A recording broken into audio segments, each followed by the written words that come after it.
ਫੈਸਲਾਬਾਦ ਵਿੱਚ ਪਿਛਲੇ 6 ਮਹੀਨਿਆਂ ਦੇ ਦੌਰਾਨ ਗੈਸ ਸਿਲੰਡਰ ਫਟਣ ਦਾ ਤੀਜਾ ਵੱਡਾ ਵਕੂਆ।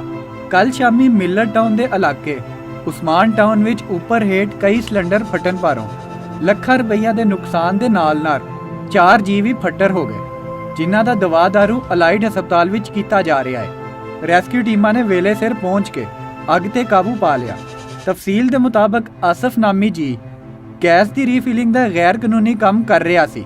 ਯਾਦ ਰਵੇ ਕਿ ਮਹਿਕਮਾ ਸ਼ਹਿਰੀ ਦਫਾਅ ਵੱਲੋਂ ਪਿਛਲੇ ਕਈ ਮਹੀਨਿਆਂ ਤੋਂ ਇਸ ਕੰਮ ਦੇ ਬਰਖਲਾਫ ਕ੍ਰੈਕਡਾਊਨ ਕੀਤਾ ਜਾ ਰਿਹਾ ਹੈ, ਜਿਹਦੇ ਤਹਿਤ ਪਿਛਲੇ 6 ਮਹੀਨਿਆਂ ਵਿੱਚ 450 ਦੁਕਾਨਦਾਰਾਂ ਦੇ ਬਰਖਲਾਫ 84 ਮੁਕੱਦਮੇ ਦਰਜ ਕੀਤੇ ਗਏ ਨੇ। ਪਰ ਮਹਿਕਮੇ ਦੇ ਅਫਸਰਾਨ ਦਾ ਕਹਿਣਾ ਹੈ ਬਈ ਨਿਰੇ ਮੁਕੱਦਮੇ ਹੀ ਇਸ ਮਸਲੇ ਦਾ ਹੱਲ ਨਹੀਂ, ਕਿਉਂਕਿ ਦੁਕਾਨਦਾਰ ਮਾਮੂਲੀ ਜੁਰਮਾਨਾ ਭਰ ਕੇ ਇਹ ਕੰਮ ਫਿਰ ਛੋਹ ਦਿੰਦੇ ਨੇ। ਉਹਨਾਂ ਮੁਜਬ ਕਾਨੂੰਨ ਵਿੱਚ ਤਬਦੀਲੀ ਲਿਆਂਦਿਆਂ ਹੋਇਆਂ ਇਸ ਕੰਮ ਨੂੰ ਮਹਿਫੂਜ਼ ਬਣਾਉਣ ਦੇ ਨਵੇਂ ਤਰੀਕੇ ਜਾਣੂ ਕਰਾਉਣ ਦੀ ਲੋੜ ਹੈ।